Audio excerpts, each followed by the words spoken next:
So what are my biggest takeaways from the Trifecta Weekend? That is the #1 question that I have been asked since completing the Trifecta Weekend. So in this video, what I'm going to do is I'm going to talk about things that I did really well, that I would definitely do again, and then things that I could have done better that I will improve on in the future.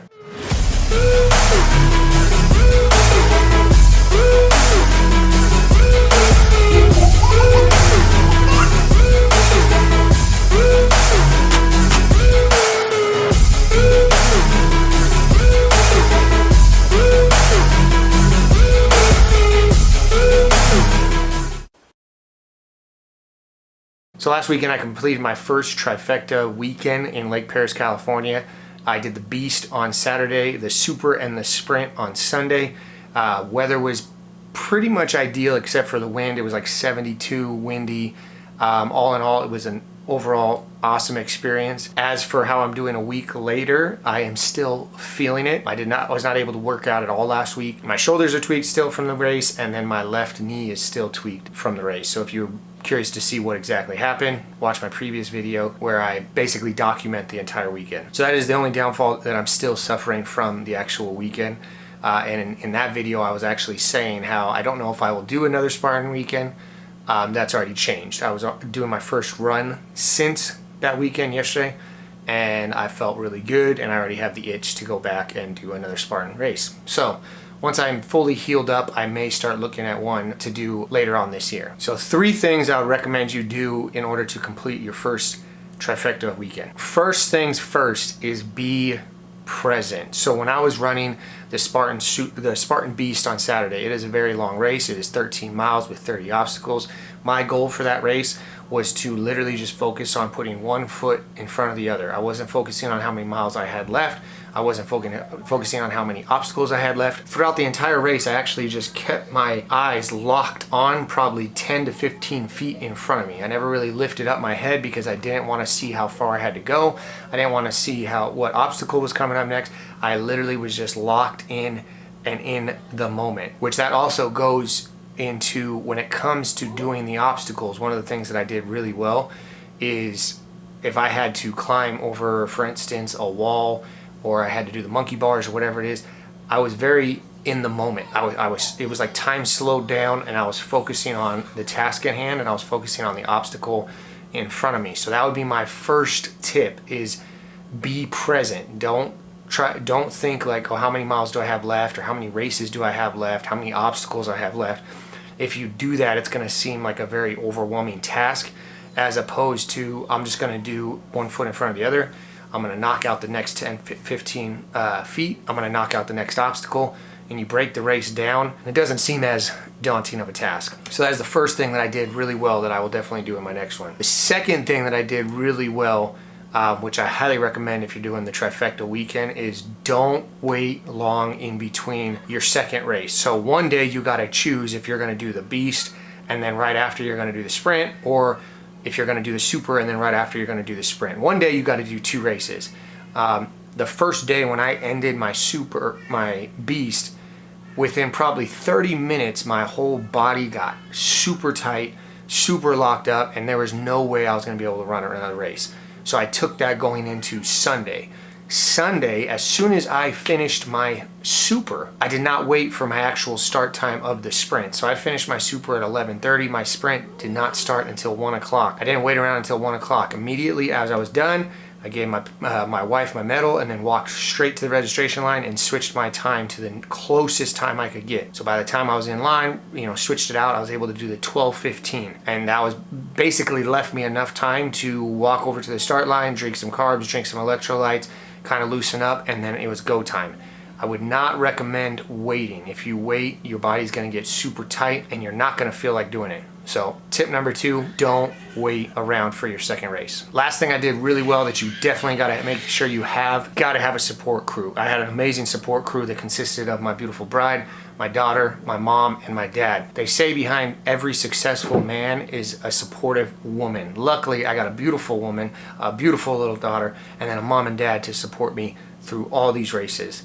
So make sure you have a support crew. If you can't get a support crew, do the race with someone. It makes it a lot easier to hold yourself accountable, and then when you come to obstacles and stuff, you have people supporting you. When you finish, you have people supporting you. You have people you don't want to let down. So tip number 3, make sure you have a good support crew. As for things I could have done better, relaxed more. I know that sounds weird. During the actual race, I'm gonna see if I could put up a picture of kind of to describe what I mean when relaxed more. I had someone reach out to me if I could have done something different, what would I have done?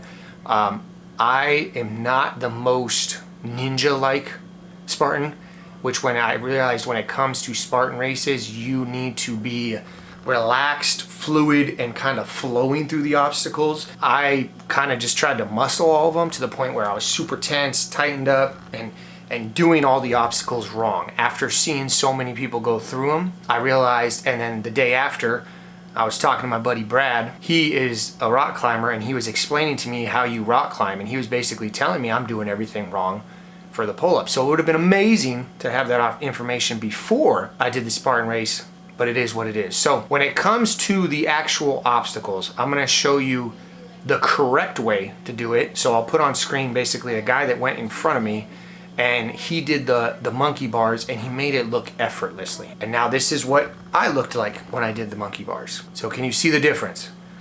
The difference is he is fully extended. His arms are fully relaxed. Really, his lats are relaxed. The only thing that he's using is, from what I've heard from my buddy who does rock climbing, is his actual grip strength. Now, if you look at me, the donkey head who is super tensed up, his arms are at a fully 90-degree angle holding them up, which means I'm holding my body up, and then when I go to the next one, this one is still holding my body up. So I'm flexing all of this. That's not what you're supposed to be doing. You're supposed to be fully extended and basically just engaging your grip. So for future, I would definitely relax more and try to flow through the obstacles and not just try to like muscle my way through. And that goes for all the ones that I struggled with, the ones where I had to pull myself over and everything. Even that, I still feel it in my shoulders. I was just very tense. So things that I could do better for my next one: relax more. Relax and really focus on your grip strength, not so much your pull-ups. If you could do probably 5 pull-ups, 5 strict pull-ups, I'd say you're good. And then in the future, I'm actually gonna see how long I can hang from a bar. That's ways I'm gonna actually increase my grip strength. Which that leads me to tip number 2, where I definitely could improve in the future, something I could have done better: grip strength. When it comes to grip strength, I thought I had good grip strength. I never really understood what people meant by grip strength, but after talking, like I said, to my buddy who rock climbs, I should be able to hang from a bar, one arm or 2 arms, for a pretty long time. And that is a good way to basically test your grip strength. So what I'm gonna do in the future is I may do pull-ups with like fat grips on them. I may hold dumbbells, just actual dumbbells, but put fat grips on them. I know you could stick your hand in like a bag of rice or a bag of sand. They also make things to strengthen your grip. So when it comes to things I would definitely do better, thing number 2 that I'm going to work on is my grip strength. Not so much my upper body strength, but I'm definitely going to be incorporating accessory work a lot more into my programming, just so I could not feel it the next day, because I'm feeling it, and it's been more than the next day. And then the last thing that I definitely could have done better, and I hope I'm definitely going to improve on, and I did it even the second day, but not so much the first day: get there super early so you could properly warm up. When I went into the beast, I didn't get to warm up. I maybe had like 5 minutes.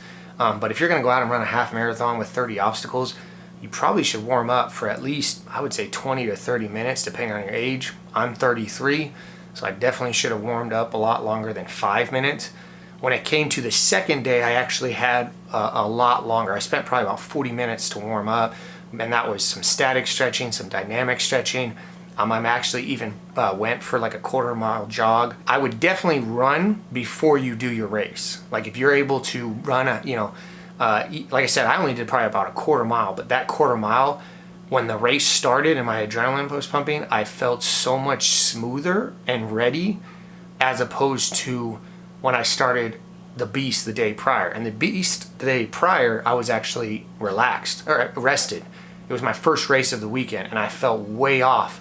And that's because I didn't warm up. The second day, after I already did the beast the day prior, my first race, I felt really good, and that is because I had a proper warm-up. My third race, I even felt really good, and that is because I did an entire super prior to doing the sprint. So tip number 3, I would definitely warm up. So if you're able to, they say get there about 1.5 hours early. I would get there 2 hours early.